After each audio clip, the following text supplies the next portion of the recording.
스테이키 갈사식입니다. 힌트 들어보니까 폰이정이라는 그 문구만 들어도 많은 분들이 현재 실시간 채팅창에서 유추를 해주고 계시는데요. 관련 종목, 아시아나 인수전 이런 이슈와 함께 떠오르는 종목이 있긴 합니다. 글자 수가 길다고 하니까 HDC하고 그 뒤에가 뭔지 이게 진짜 궁금해지거든요. 많죠? 예, 그죠. 무슨 일단 종목입니까? 폰이정 같은 경우에는 이제 유튜브 채팅창에 보니까 좀 잘 모르시는 분도 계시는 것 같은데 정주영 회장은 아니시고요. 이 고인이 되신 이제 정세영 명예회장의 이제 이제 폰이정이라고 이제 일컫죠. 자, 이게 그 아드님께서 무려 최근에 2조 5천억을 배팅을 하셨죠. 그 종목입니다. 그 중에서 아시아나 항공 인수 관련 이제 수혜주로 이제 한번 선정을 해봤는데요. 바로 HDC 아이컨트롤스가 되겠습니다. HDC 아이컨트롤스, 즉 기업계부터 한번 살펴보도록 하겠습니다. 자, 1999년 7월에 설립을 했습니다. 자, 2015년 9월에 코스피에 상장을 했고요. 과거에 원래 현대정보기술이라는 이제 지능형 빌딩 시스템 사업부가 분리되면서 이제 설립된 HDC 그룹 계열의 IT 솔루션 전문 기업이 되겠습니다.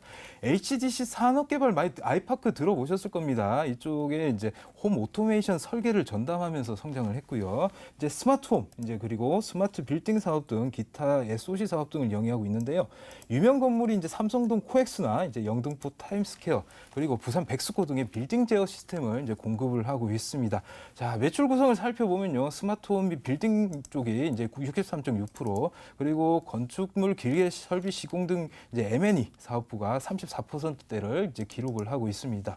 자, 그러면 투자 포인트를 살펴보도록 하겠습니다.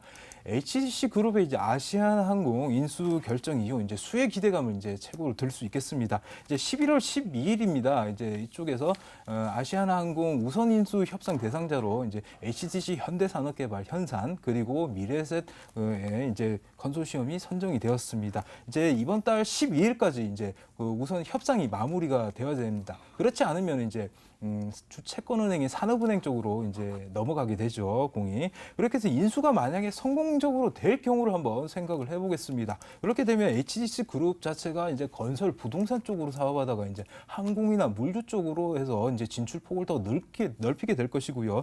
그러면서 HDC 그룹이 이제 모빌리티 그룹을 지향을 하고 있습니다. 그의 도약에 따라서 수혜 기대감이 아주 높은 상황이다. 이렇게 보시면 되겠고요.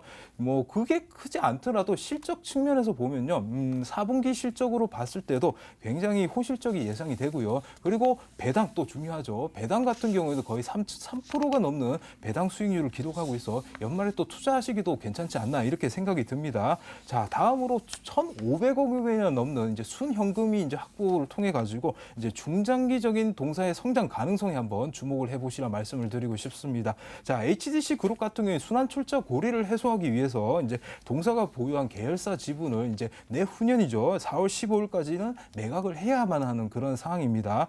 이렇게 된다면 그 대충 계산을 했을 때 적어도 1,500억 원 이상의 이제 순현금을 이제 유입이 되게 되는데요. 그렇게 되면은 뭐 현금이 유입되면 어떻게 하겠습니까? 뭐 주주를 위해서 배당을 할 수도 있고요. 그리고 새로운 사업 쪽을 뚫기 위해서 이제 M&A를 또 추진을 할 수 있겠죠. 그렇게 되면 중장기적으로 투자 매력도 굉장히 높다. 이렇게 말씀을 드리고 싶습니다. 그럼 차트를 보면서 마지막으로 가격 전략 세워드리도록 하겠습니다. 자, HDC 일봉 차트인데요. 이렇게 상한가를 올리고 이제 13일 날 이렇게 급락을 하고 말았죠. 이후에 다시금 지지가 되는 구간이 있습니다. 10,000원대 초반대는 어떻게든 기술적으로 이중 바닥을 이렇게 형성을 하면서 지지가 됐어요. 오늘도 사실 장중에 좀 상승이 나왔지만 11,000원대에서 저항을 받고 이제 떨어진 모습입니다. 그렇지만 충분히 우리가 이제 12일 그리고 적어도 그 이후 본다면 충분히 또 만약에 제가 중장기 종목으로 들었지만 빠르면 이번 주 내에서도 충분히 목표 수익을 달성할 수 있는 종목이다. 이렇게 아시면 되겠습니다. 자, 손절가 같은 경우에는요. 일단 9,800원 놓고 중장기 이평선 이탈 시 가격입니다. 9,800원 놓고 대응을 하시고요. 목표가는 1차적으로 12,000원 드리겠습니다. 12,000원 놓고 대응하시면서 여러분들의 행복한 수익 기대하도록 하겠습니다. HDC 아이 컨트롤스를 통해서 행복한 수익 기대해 볼 수 있겠다라고 말씀해 주셨으니까요. 가격 전략까지 여러분들 꼼꼼하게 체크해 보시길 바랍니다. 다음에는 최병진 전문가의 공략주 열어보도록 하겠습니다.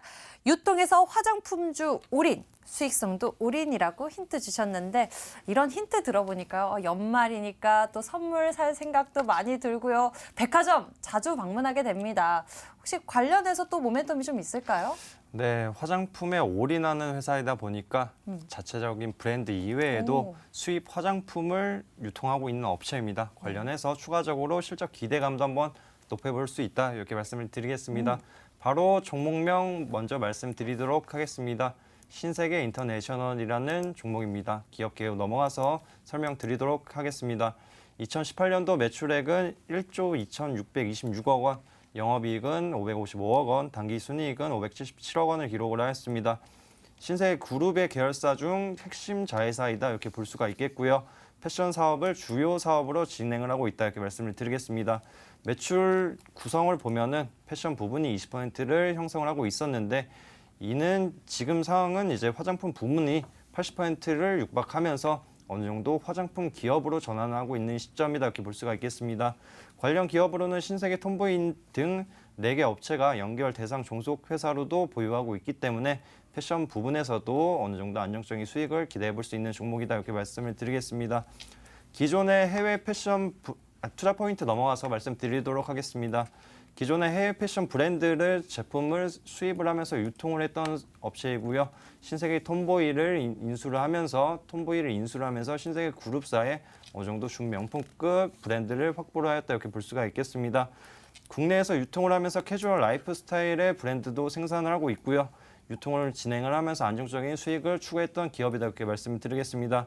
지금 자체를 본다고 하면은 말씀드렸듯이 해외 럭셔리 화장품들도 이제 수입을 진행을 하면서 어느 정도 화장품 브랜드 유통 사업과 보유하고 있는 화장품 브랜드를 진행을 하면서 화장품 기업으로 탈바꿈하고 있다, 화장품 사업에 올인을 하고 있는 기업이다, 이렇게 말씀을 드리겠습니다. 보유하고 있는 대표 화장품 브랜드로는 비디비치가 있다고 할 수가 있겠고요. 잠깐 사용을 해봤었는데 생각보다 괜찮은 부분이 있기 때문에 지금 그 부분에 맞춰가지고도 매년 매출액이 상승을 하고 있다고 합니다. 이 부분도 긍정적으로 한번 생각을 할 수가 있겠고요.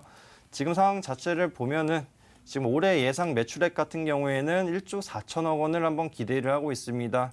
그리고 영업이익 같은 경우에는 865억 원을 기대를 하고 있고요.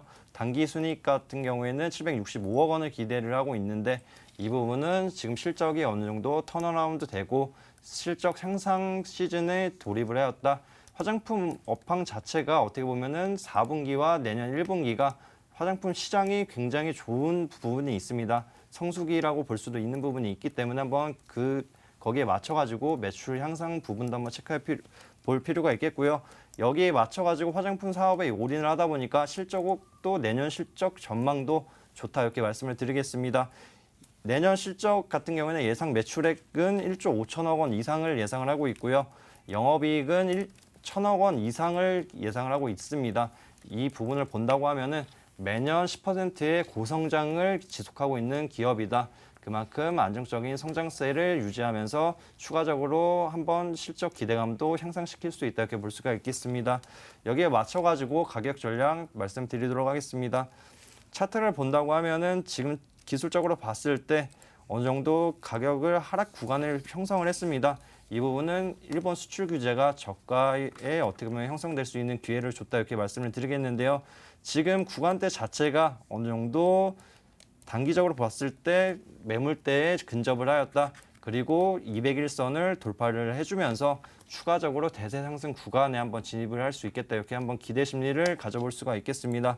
그렇기 때문에 매수가 같은 경우에는 이 길 시초가에서 천천히 분할로 모아가시는 게 좋습니다. 매수가가 높으면 수익률이 떨어지기 때문에 천천히 분할로 매수를 하신다, 이렇게 생각을 해주시면 좋을 것 같고요.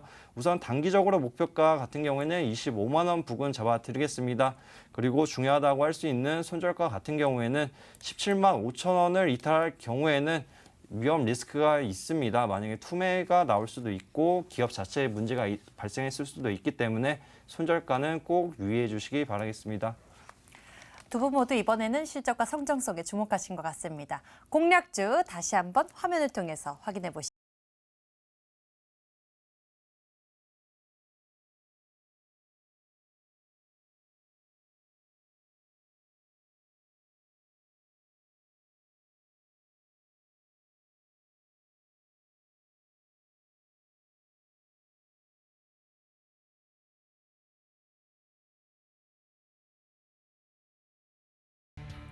오늘 저희가 준비한 순서는 여기까지입니다. 올스탁 최병진 전문가 그리고 감명근 전문가와 함께 투자 비법 나눠봤습니다. 저희는 내일 4시 다시 찾아와서 여러분들 고민 해결 도와드릴게요. 시청해주신 여러분 고맙습니다.